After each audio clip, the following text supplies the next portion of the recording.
but currently being called as a forum. And I volunteered to do a couple of forum programs to get things started. And you'll recall that the last 4 weeks, I was offering a course called After Jesus. And it was an effort to try and look at the way in which the culture that Jesus was grown up in was affected by the influx of Greeks into the Hebrew tradition for the 200 years prior to the birth of Jesus. And I used a book called Crucible of Faith, a crucible being a container with various elements under heat and pressure, and the heat and pressure causes those elements to change. And that certainly occurred in Palestine with the influx of the Greeks onto the Hebrew tradition. And the other part of that program, 4-part program, had to do with a book which is called After Jesus, Before Christianity, and looked at the way in which gradually the effects of the resurrection of Jesus began to have an influence in the Roman Empire. And about 500 years after that, the Roman Empire collapsed and Christianity became the norm. So it was an interesting way to look at the influence on Jesus and Jesus' then influence on the world that followed him. Then someone asked me to do a program, or to repeat a program that I had done between Wilma's departure and Aaron's arrival. And that was an experiment in Zoom communication, and Zoom was set up for the first time, and part of it's set up in my library where I live, and so I did a program that had to do with the ways in which our current world is changing. And Aaron then asked that I'd repeat that program. Well, naturally, I didn't have my notes anymore, so so I had to go back and try and remember what I had done. And today and next Sunday are my 2 concluding forums in my little series in an effort to try and get that started back here at St. Jude's again. And the name of this forum is called Living in Difficult Times, Postmodern World and How We Got Here. Postmodern World and How We got here.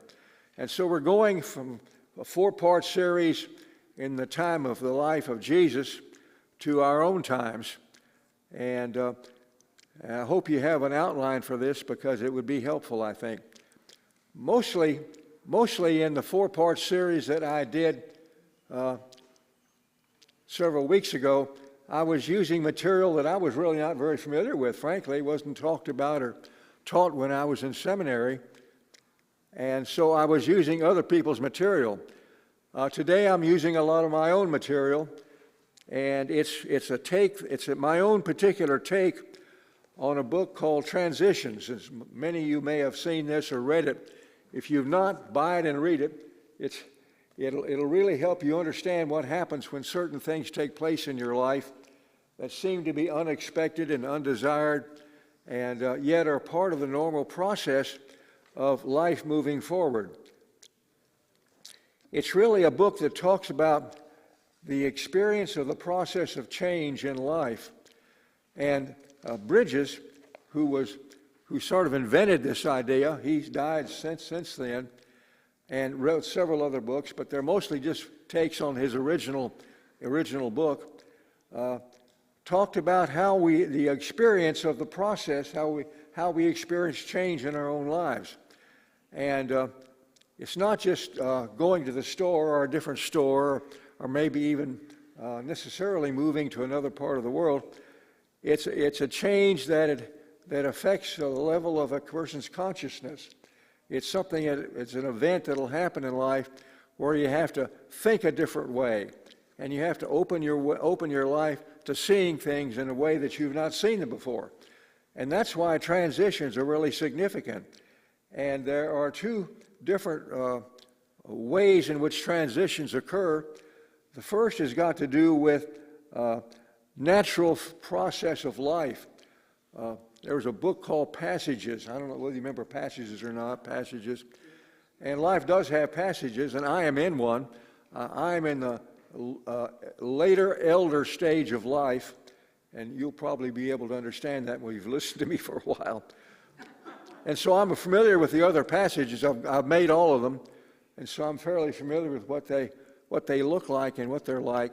So one kind of a transition occurs when you're just going through a natural passage in life, and another kind of a transition will occur when particular events occur that are really consciousness changing. And I will read a little bit. I'm used to doing this. Read a little bit from Bridges' book about these two forms of passages. 52.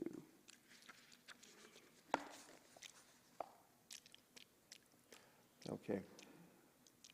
In this particular section, he's talking about the passage that I'm in right now. So that's why I'm using it as an example.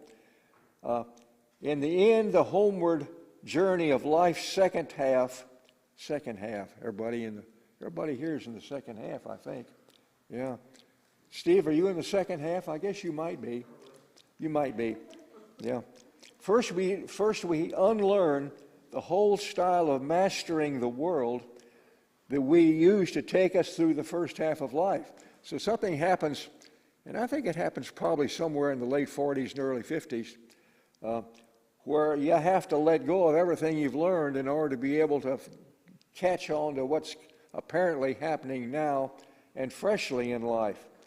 And second, we resist the longings to abandon the development journey and refuse the invitation to stay forever at some attractive stopping place.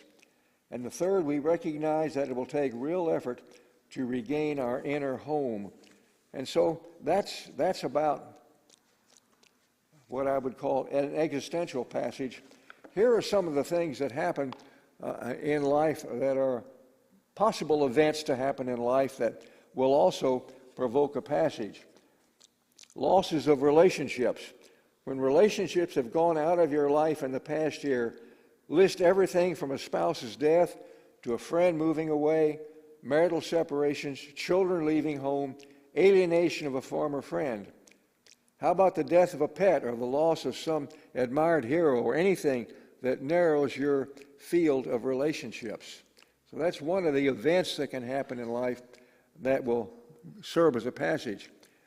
A second, changes in home life. Getting married or having a child. Having a child, remember that? What a shock, having a child. Just getting married, you discover you didn't marry yourself, you married somebody else. That's a problem, but it's a reality that takes a lifetime to get used to. In doing premarital conversations in my own ministry, I would always start by saying, you're marrying somebody else, not yourself, and they would look at me like, yeah, we know. Well, they find out. Change jobs, go into a depression, moving to a new house or remodeling an old one, experiencing increased domestic tension, anything that changed the content or quality of life at home. That serves as a passage. Personal changes, getting sick or well again, experiencing notable success or failure, changing your eating habits, sleep patterns, sexual activities, starting and stopping school, changing your lifestyle or your appearance markedly. If you decide that's why some people dye their hair. You look, women sometimes at a certain stage of life dye their hair. That's a sure sign they're in a transition. That's what's going on. So they're trying to look like what that transition means to them. Work or financial changes. We're in the middle of financial changes right now. Getting fired, retiring, or changing jobs. Changing within your organization, increase or decrease in income. Taking on new loans or mortgages. Discovering that career advancement is blocked. I've had that experience. Inner changes. Spiritual awakening, deepening social political awareness. Lots of room for that now. Psychological insights, changes in self-image or values, the discovery of a new dream or abandonment of an old one, or simply one of those nameless shifts which causes to say, I'm changing. And so I'm beginning by talking about this book by Bridges because I think Bridges talks about transitions in personal life or corporate life. I think we're in a global one right now. And so what I'm going to do today is I'm going to talk, first of all, about the stages of a transition, and then I'm going to talk about other global or meta-scale transitions that have occurred in time. And this is my own invention. This isn't anything that Bridges advocates or talks about. I just happen to notice big things that happen. I think clergy are supposed to do that, Aaron. and understand the big movements that are happening in the lives of people in your congregation, attempt to interpret that or make it possible. And so what I'm going to do now is I'm going to be talking about the process of a transition, in any transition, in personal, corporate life, and I think even in our meta life, certainly in the United States and our nation, perhaps in the world. Any transition has three parts. You probably have got this memorized, but I'll go over it again. Endings, neutral or discovery zone, making a new beginning.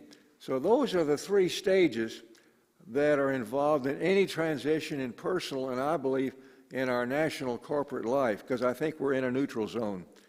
And I'll make the point today, and the next week I'm going to talk about the elements of the neutral zone. So I've got a list of things that make this a neutral zone, but today we're just taking a look at understanding the process of transitions according to Bridges and beginning to move our understanding of that process from personal life into national life or perhaps even global life, because I think it's probably happening globally. Ukraine is an example of a neutral zone, a difficult example. An ending is a time when, this is my terminology, when the rules no longer fit the game. Everybody's got a set of understandings about how things go in life. I call that the rules of the game. And you have those down, and all of a sudden, something happens in your life, the rules don't work anymore. The rules no longer fit the game. And when that happens, you've got the ending of one stage of life and the beginning of a transition. When the rules no longer fit the game, resulting in a new awareness or consciousness. And I think, as I said, a transition is not just something that where you retain your same sense of yourself and your same awareness and values and pattern. It's a time when there's a new consciousness that's required because the new experience, the old experience no longer works. And the new one, you really don't know how to make it work. And perhaps you might think about endings you've had in your own life, maybe moving from being a young adult to being a married person and discovering you're not marrying yourself, you're marrying somebody else, which means you better begin to change in your consciousness. And if you don't, you got a very hard experience in life if you're not willing to do that. And a lot of people get married and they're not willing to do that. And therefore, they have to have another ending before they actually have a new beginning in life. And so when you have an ending, there's something that occurs, some circumstance or some natural passage in life. Remember, there are two prompters of endings. One has got to do with the passage. It's predictable. It's going to happen. If you read the book, who wrote the book Passages? Gail Sheehy. I think I did a forum on passages here a long time ago. Gail Sheehy, when he wrote the book, and it sounded like what was happening to lots of people in this congregation, so I did a forum, or the version of the forum that I was using then, to talk about Gail Sheehy's passage, because a lot of things just happen as you grow older. And as you grow older, you have new experiences. In fact, you can, if you think about your own children, for example. I think about my grandchildren. So far, I have 6 grandchildren, and I think they're all pretty well settled in their happy young adult life, except that one of them has just moved away from home to Monterey with a friend, and I suspect something's going to be new and different for her because she's finally moving into what I would call an independent adult life, and that's a passage when that happens because all the assumptions about your parents that don't know what they're doing, or your parents who have been supporting you, none of that works anymore. The rules no longer fit the game, and so that stage of life has to end. And then you have a neutral or discovery zone.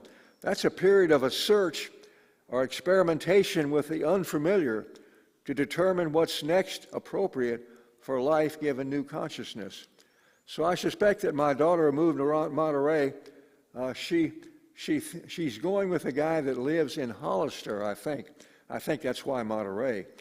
And she's in for a passage, because if she's going to be engaged and go through the period of engagement and they decide to get married, and a lot of people don't decide that anymore. Too many changes, don't want the transition that's a permanent commitment. Want something that's more temporary, where you can always go back to where you were. Happening a lot in life now. If you have children or observing other people's children, you realize that people are reluctant to marry now, because that involves a commitment in a world that's in a constancy of change. So people commit to something, and suddenly they realize they're in a world where everything is in motion all the time, which is where we in our part of California really are. So a neutral or discovery zone is a zone that follows an ending and requires a search for what's appropriate next in life. And I'm going to make the argument today that our nation, for sure, and I think a lot of the globe, are in a neutral zone. And I'm going to be descriptive about the ending that has occurred. It's already occurred.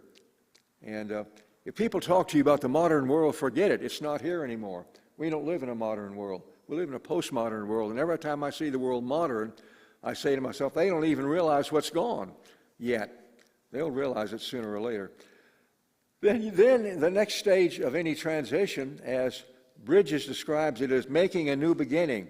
A person has experimented enough, and our culture will have experimented enough to try and reconstitute life on what is appropriate to change circumstances. So it's where you can begin to settle down again, because you've made enough exploration in the neutral zone to understand why something ended and why something new has got to change. So the rules change in the new beginning. Remember, you have an ending when the rules no longer fit the game. Then you have a neutral zone where you have to discover what the rules are, given changed circumstances and changed consciousness, awareness about yourself and other people. And when you've done enough exploration, then you're ready to have a new beginning. So it makes good sense to you, and that's what this book is all about. So if you've not read the book and have any interest at all in what I'm talking about, it's inexpensive. You get it from Amazon, I guess. I guess that's where I got mine. I got mine because it was given to me. Anybody here remember Carol Chaney? Dear John, thank you for helping me with so many of my transitions. Carol, right there. Carol gave me the book. It was a house present. She came to visit Marilyn and me in our new location in Spokane, Washington. And people often bring little house gifts when they're going to visit somebody. She brought this to me. Prescient lady that she was, and very active here at St. Jude's. She and her husband, Bob and Carol Chaney, they were here when I arrived in 73, Aaron, and were very active around here, and then went through a divorce. Anyway, this was after her divorce from Bob, and so I took the book and I stuck it in my bookshelf and said, I'll read that someday. And then in Spokane, I decided I had done what I could do. It was time to leave while I was ahead. And getting ahead was a chore. Yeah, my predecessor lived 2 blocks down the street and was in church every Sunday with clericals. And his best friend was a senior warden that I inherited when I got there, elected by an 8-4 vote. 8-4 vote. Ooh. Yeah. Anyway, I was going to retire, so I pulled the book out. I said, this maybe is a transition. Yes, it was a transition. And that was in 1996. Left here in 86. retired in '96 from Spokane, got out the book and read it, and I realized, yes, I should have read that a long time ago because it makes a lot of sense of a lot of my experience in my own life. So I recommend the book to you, and the rest of what I have to say this morning is my personal effort to extend the process of a transition from individuals and companies, because he got interested in being an advisor to corporations as they went through transitions. My effort to try and extend the meaning of transitions and the process from a more localized form to a more general global experience. I don't know anybody else that tried to do that, so if you don't like the way I've tried to do it or disagree with me, raise your hand, stand up and object, because I'm all by myself here in what I'm trying to do. Any questions so far? That's the first part of what I want to talk about today. And I'll try and hear. Remember, everybody says wear hearing aids. I've got them, but they're so awkward. I've got to find easier hearing aids. If I'm going to do much more of this, I've got to do that. And so any questions about what I've said so far? Because I'm going to move into a new understanding about transitions for me. Yes? Can you give more examples of how the rules no longer fit the game? Okay, right.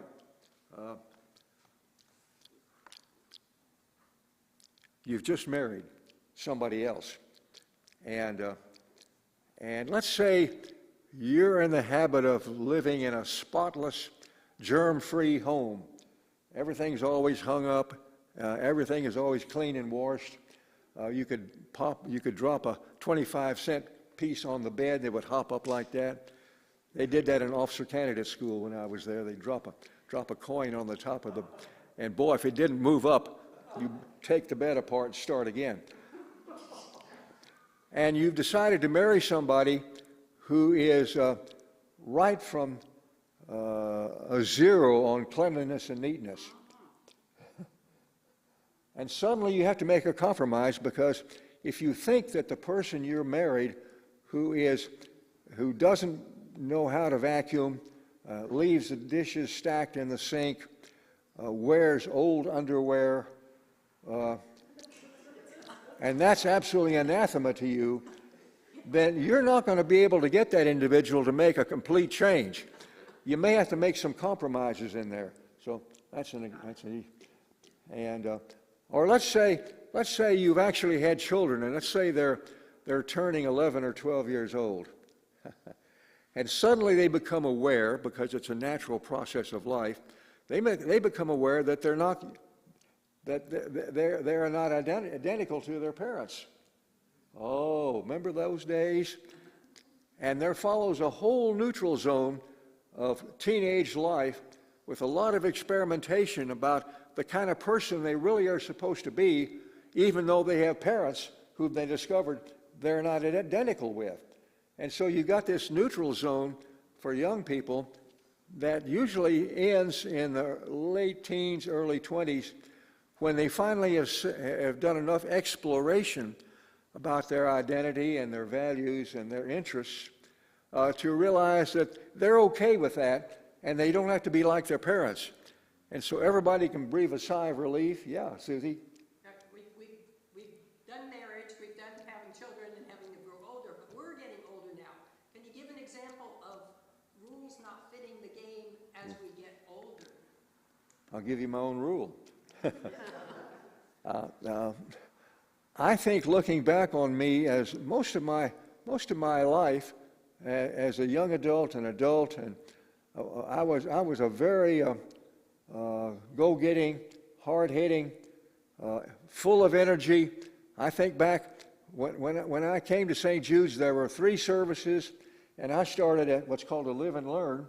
So there were 4 events that were occurring every Sunday morning, and I was the only priest that was here. And so I could do it. I did it. About 6 years ago now, 2015, I began to realize that was not who I was anymore. I just couldn't do it. In fact, when I got up this morning, for example, the first thing I did is I thought, can I actually stand up and talk for an hour or so and make sense? Because I really felt a little bit wasted, even getting out of bed after a good night's sleep.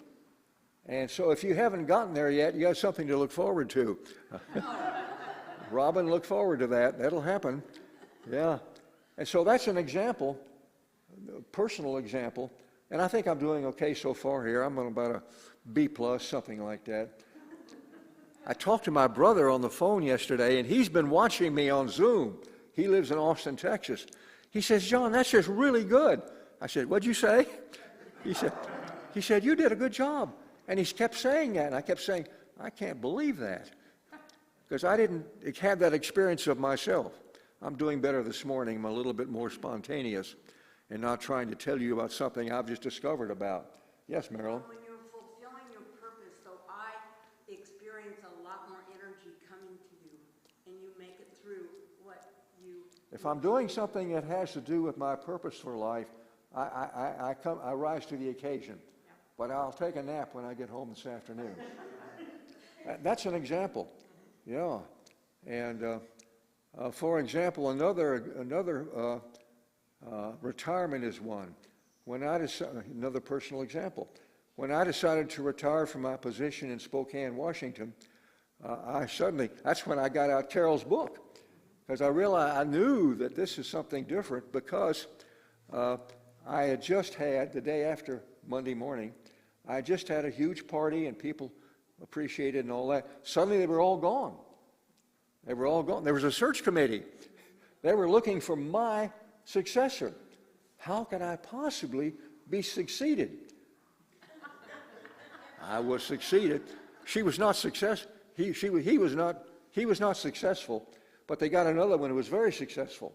And by that time I had recovered from needing to be the important person there, and felt good about not my successor, but the person that followed that person. And so I woke up Monday morning realizing that I was no longer doing the job that I had done in this congregation in Spokane, Washington, a big place, prestigious, all that stuff. And so that's another example.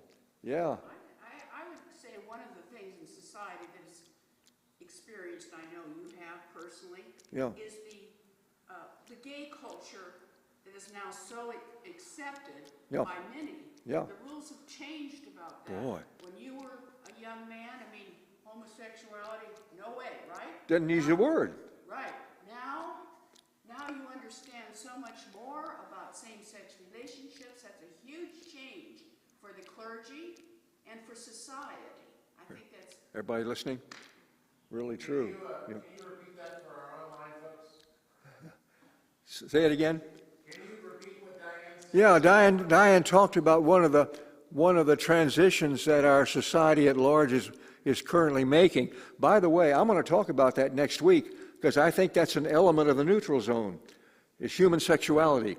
But Diane was talking about human sexuality becoming changing in terms of what is valued and what is permissible vis-a-vis when you and I probably were younger people and you couldn't even talk about it. I look back now and I had a circle of probably 15 really good friends in high school. I think one of them must have been a same-sex guy, Bobby Tomez. Everybody liked Bobby. Bobby's a great guy, but I remember Bobby, I thought, something was different about Bobby. But we didn't talk about it because we had no way to talk about it. That's all changed now. That's all, and yeah, that's correct. We're wearing the bracelet and it's Pride Month, so. I haven't got the right bracelet on even. I know, you've noticed. Okay, so those are examples, and Diane just talked about one of the what I would call meta changes in the neutral zone we're in now. And thank you for raising that, because I'm going to use that next week as one of the examples, and I've got a bunch of examples of how things are very different now, and how I think that those changes are part of the experimentation that we're currently going through as a culture. And I'll list those. I'll list them at the end of my little talk here today, so you'll know specifically what I'm going to be talking about. One of them's climate change. Oh boy. Oh boy. Now let me tell you, that's a mortality issue. That's an existential issue now.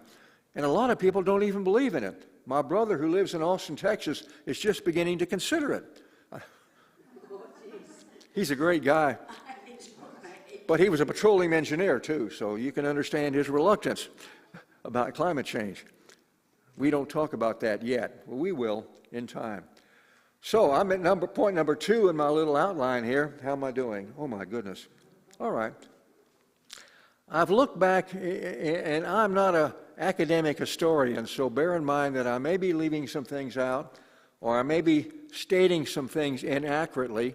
And if you have a clearer sense, just raise your hand like Diane and Susie and my wife, and stand up and speak out, and we'll hear your take on what you believe I've either misspoken or not spoken accurately. And I'm happy to hear from you. You get no resistance from me because I'm interested in what you're thinking about. And the more that we can converse together, the more you're going to get out of this whole thing, I believe. So I'm on number 2 here, and I look back in history, and from what I know of history, and I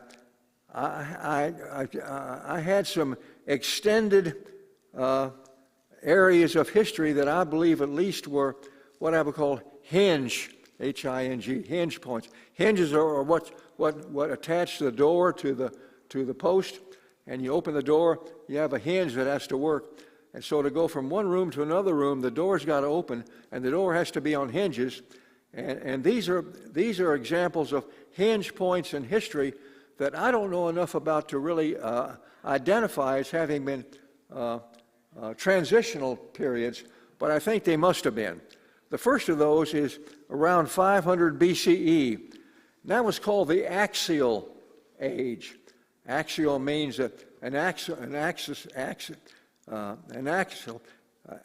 is what wheels go around on. And this axial age was a global shift in consciousness. It was a time when things began to happen with Hebrews and Greeks, the crucible of faith was about that. Things began to happen in China, all across the world. Something began to move in terms of global consciousness around the year 500 BCE. Then, of course, 1 CE, that was the birth of Jesus. Jesus was a prompter of transitions, and I think that's still the case. Christ is the presence of Jesus now. Doesn't look like Jesus, but functions as Jesus, and that's what the resurrection is about. The discovery that Christ was not located just in Jesus, but Christ was found on seashores. He was found in suburbs of Jerusalem. He was found in Rome. He was found across the Roman Empire, not in the person of Jesus with Jesus' genes, but in anybody's person who expressed that. Interesting experience we had with Susie and Diane and Marilyn and me Friday at Panera's. We had a great conversation. Finally, somehow you wanted to know, well, you raised the question. Oh, we talked about Marilyn and me and how we first met. And we met at a gathering where I ended up talking. It was during a gathering in Holy Week where I ended up talking about my version of the resurrection. And Marilyn fell in love with superior theology. And then Susie wanted to know, or Diane wanted to know, well, what did you say to her? So I gave them a brief account of how I view the resurrection. And we got up to leave, and right across the aisle from me in Panera's, this man looked at me and said, "Jesus lives." Panera's? I never saw this guy before in my life. I walked over and I said, "Yes, and he is risen indeed." And he gave me a big smile, and he knew exactly what I was talking about. He was there, right across the aisle from me in Panera's. Well, that's what good conversations will do for you when other people are overhearing. And anyway, that's what happened after the crucifixion, in that stories about the presence of Christ in Jesus began to be made real by the presence of Jesus in small groups around the Roman Empire. It took 500 years and the Roman Empire fell. the Christians were in charge. Interesting. You want to take note of that, Aaron, because it's small group conversations like that that are going to get us through whatever we're in right now, I believe. Yeah. Then Rome fell in 500 BCE, entered the Dark Ages. The Dark Ages were a feudal period. There was no central authority. There were warlords living in castles across Western Europe who claimed a little piece of ground for themselves. And those were the Dark Ages. There wasn't much intellectual stimulation going on, only in monasteries. All of the flowering of Rome died. Then suddenly, around 1500, came the Renaissance. And that's when there was another shift in consciousness. It was a hinge point, when suddenly human beings began to stir because something was stirring in humanity corporately at that point in time. A very interesting time. The end of the Dark Ages occurred, I believe, if you want a hinge point that's definitive, the end of the Dark Ages was 1517, where Martin Luther nailed up his 95 Theses on a church in Wittenberg. I think it was Wittenberg. Is that it? Is it? Good. Got it. And when he did that, suddenly there was a neutral zone that was turned loose, because all of a sudden the overwhelming authority and domination of the Roman Catholic Church in Western Europe suddenly was challenged by this man nailing an objection to a church door. And if you know anything about history, you realize that spread pretty quickly because the world was ready for that. And there were a number of wars in Europe. They were in England. Henry VIII died, and along came a person who looked like he was going to be a Lutheran, but that was Henry's son.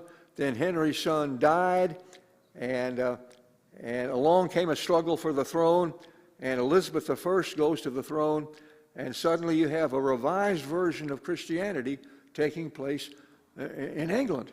And all of, all of that were aspects of the neutral zone. That's how the neutral zone occurred in Western Europe as a result of what Martin Luther did when he nailed those theses to the wall and said, it ain't right.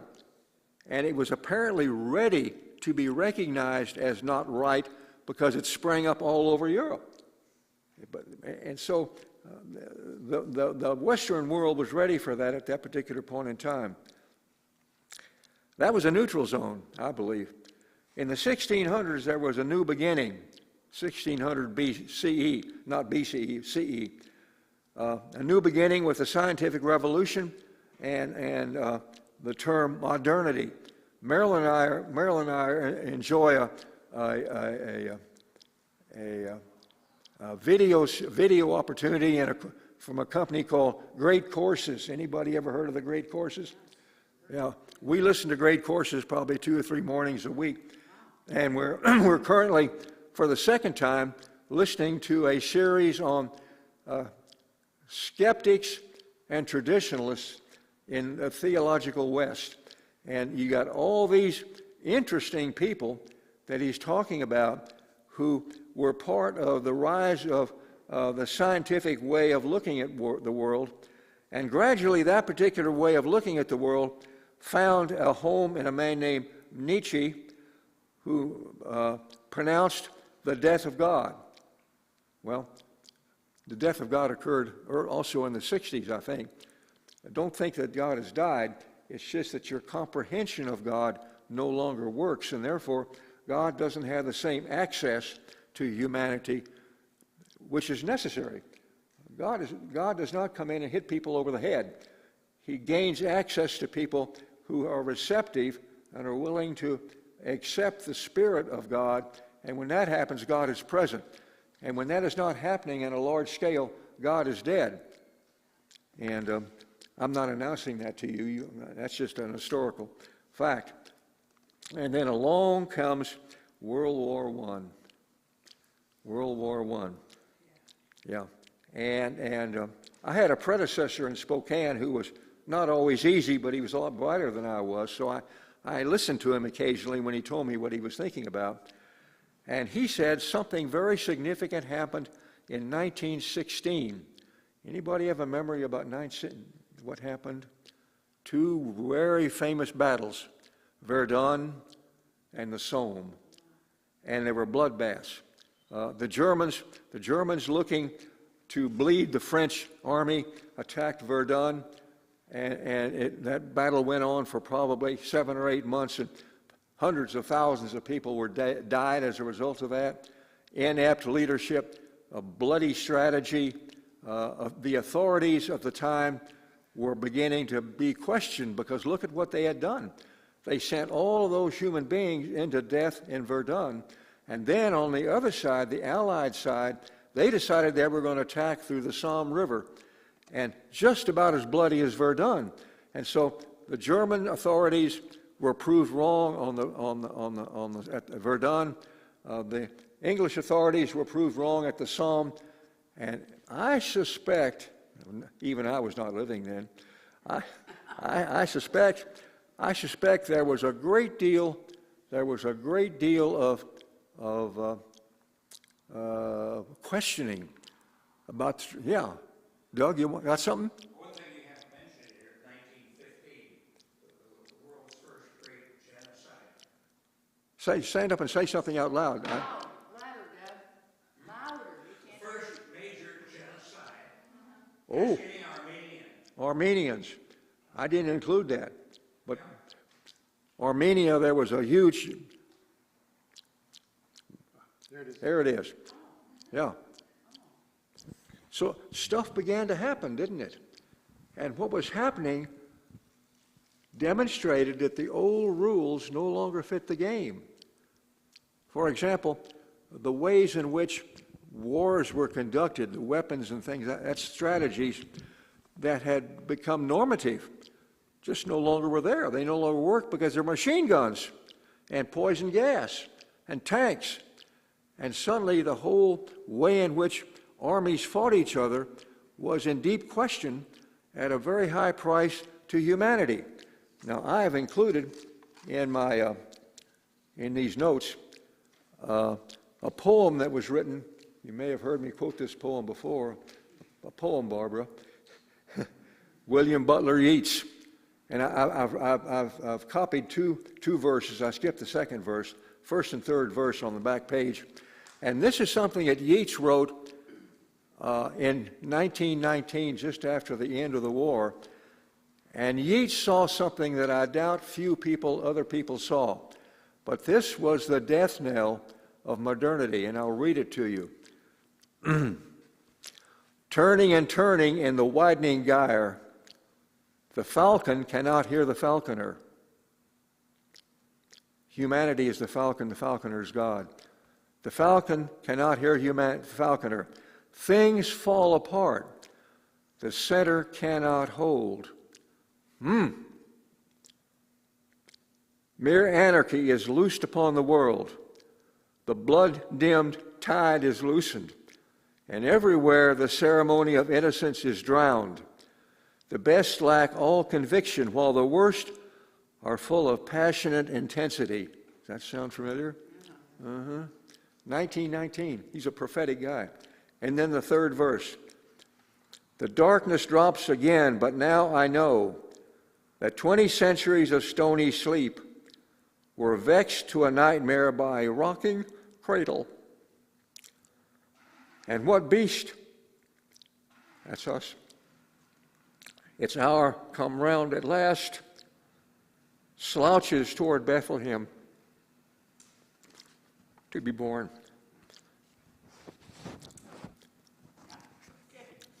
That's a transitional statement. And that was 1919, and was the end of modernity. It took a while to get to the end of that because I think that modernity ended probably at the conclusion of World War II with Hiroshima, Nagasaki, and the slaughter that did not replicate exactly, but was in the same level of intensity as World War I. World War I was even worse because we were fighting with strategies and weapons that just simply no longer worked in the world. And it was not recognized, except that Yeats recognized it. And so here, in number 3, elements of developing crisis rendering modernity obsolete. So here are some of the things that began to unfold between 1919 and 1945, 46, 47. Science was beginning to be seen as a mixed blessing. The triumph of science that defined modernity, there's a dark side to it, and the dark side began to be seen. The mystery of consciousness. Freud, other practitioners of mental functioning began to show that there was more to humanity than it was even aware of. And there was a lot of each person, and perhaps even of whole societies, that was subconscious, was not aware, still was acting, but not knowing what it was acting out of. Globalization, boy, that's a biggie. We're wondering about that right now. Climate change. Climate change has come to us very slowly. That's the big one. Influence of the new media. Look what's happening. Look what's happening with social media now. And what on earth is what's his name doing? Buying Twitter. Musk. Yeah. And now he doesn't want to buy Twitter, and he's got $41 billion tied up in that. That just isn't the kind of thing that was thought about before 1947 or 48. There was no new media at that point. The development of human equality, and that's what you began, Diane, to mention in terms of changes in view of human sexuality. And then shifts in religion. I do remember that part of what I did in an earlier version of this was to talk about the movie The Two Popes. The Two Popes.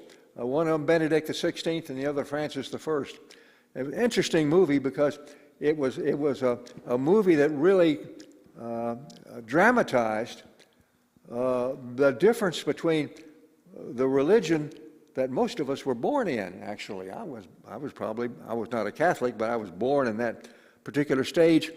And what Francis has been hung with in terms of trying to change rules that are unchangeable. The rules that the Roman Catholic Church entered in modernity no longer fit the game that the Church is trying to. Look what is happening to the Archbishop of San Francisco, who is denying communion to. Come on. That's right. The leader of the House. The leader of the House, the Speaker of the House. Boy, that's a terrible position to be in. It really is. The Bishop of Washington says she can receive communion here. The Bishop of San Francisco can't receive communion here because they have a particular idea about same-sex identity that works differently in different places. Now, you'd think in San Francisco, of all places, but there you have it.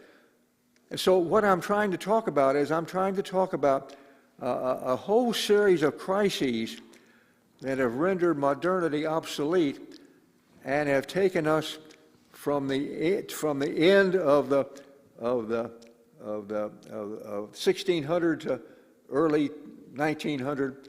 That period of time has taken a long time to end, but it has ended, I believe, anyway. And so we're now in a neutral zone, and that's why life is difficult on a large scale.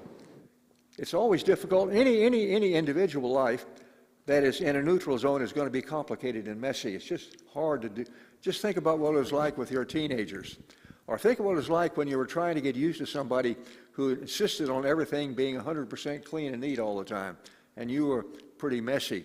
Or think about what it's like to be a retired priest who's almost 90 years old trying to stand in front of a group of people and articulate this. Yeah. So any neutral zone, any neutral zone is always a difficult and messy place to be in. And we are in one now, corporately. And let me, in conclusion, give you a list of the signs of the neutral zone that I'm going to explore in some depth next week. That's not in your outline. I should have put it there, but I thought about it last night and put it down. First of all, in my mind, has to do, and these should not be rendered in order of my sense of significance, except any sign of the neutral zone has got to begin with climate change. We fix that or we're fixed. We're fixed. Climate change, pandemics, global pandemics, and how do we get past that? Globalization, which is a part of the cause of pandemics. Issues of reality. There are debates about what actually happened when you actually have photographs of what happened. And people said, no, that was just a group of people visiting the Capitol. But a good part of the American population would say those were just nice folks visiting the Capitol. And so you look at those videos, and you say to yourself, somebody is where I'm not. Yeah. Exploring, here it is, explaining the exploration of human gender possibilities. That's a biggie, underway now, in San Francisco, in Washington. The meaning of national sovereignty. What does national sovereignty mean? That's the Ukraine problem. And the whole ideas of the autonomy of nations is up for grabs now. Neutral zone, cyberspace. Think about how cyber technology has brought about a way of communicating whatever you want to say to whomever wants to read it, and believing that it's true. And lastly, religion. I believe, and that's Benedict XVI and Francis I religion. And I believe, naturally, being a priest, I would believe that, but I do believe it, that religion, the whole understanding about God and the identity of God and what role God has in life, if there is that reality to have a role in life, and what does that reality mean? And how does that reality express his or herself? His or herself? Those are all elements, I think, of the neutral zone and what we are exploring now in our own time. So I finished 5 minutes early, and I'm certainly ready for any kind of comments, disagreements. Sure, that'd be great. If you have comments or questions for John, please, Robin will come around with the mic, and I'll monitor our online chat. We've got 6 people joining us online, and so if they have anything, I'll let Robin know. But if you want the mic, raise your hand.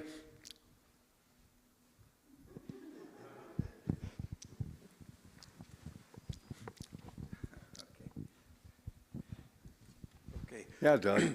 One transition for me, is this coming through? Yeah. Okay. One transition for me is that we were all taught that the United States Constitution was almost like the Holy Bible. It was written by geniuses and will be good for all times.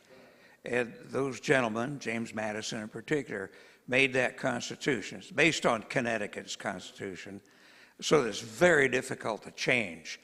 And for me, I see a document that drastically needs to be changed because of the undue power given to rural states where a minority can block any action whatsoever. Yeah, the whole role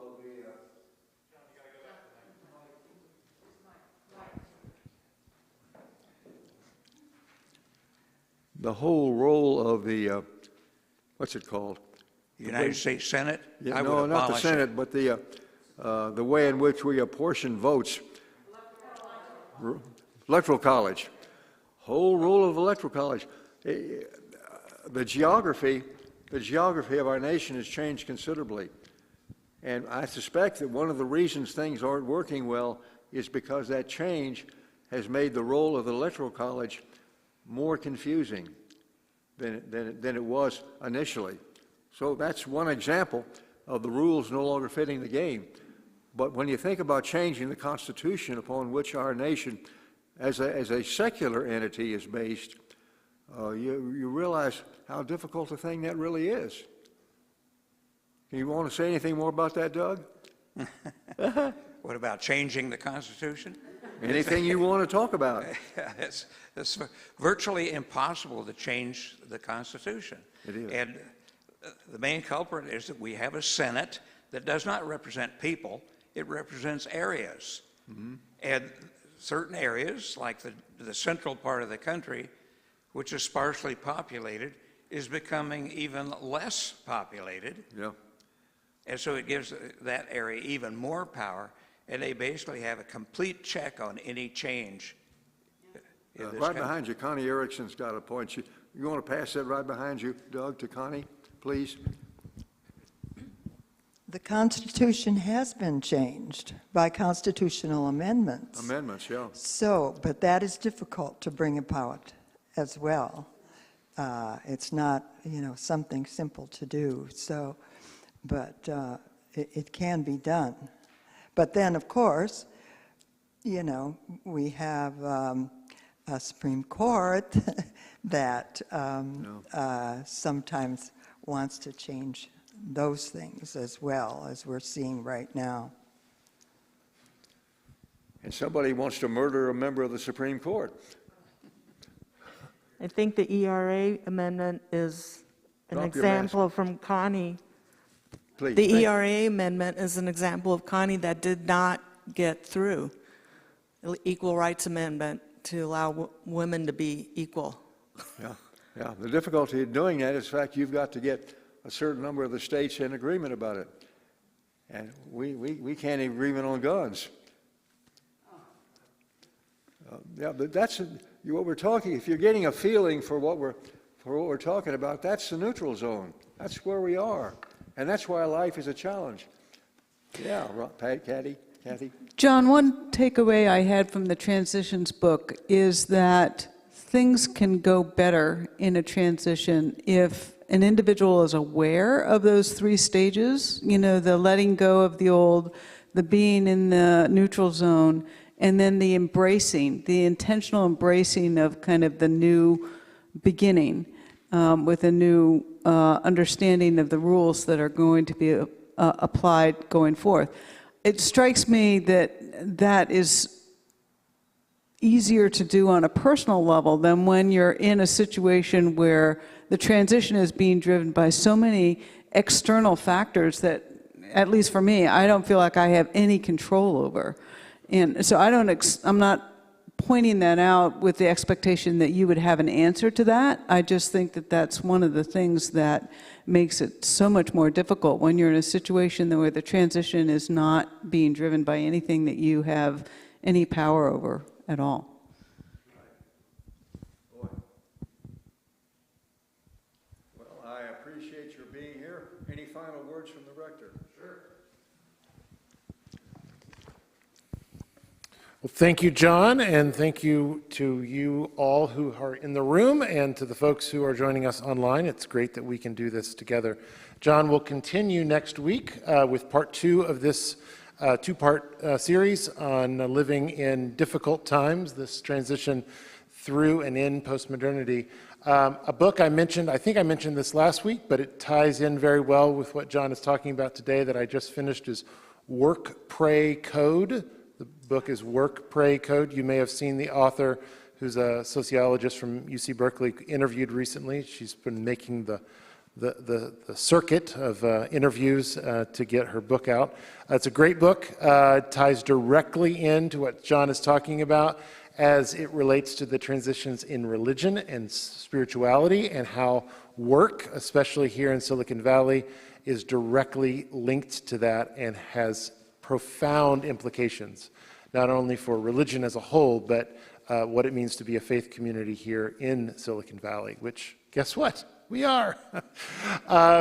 So lots going on, and I'm grateful that John could help us to talk through all of this. I know that our musicians want to get ready for the 10:30 service, so we'll conclude for now, but thank you for being here, and see you next week. Thank you, John.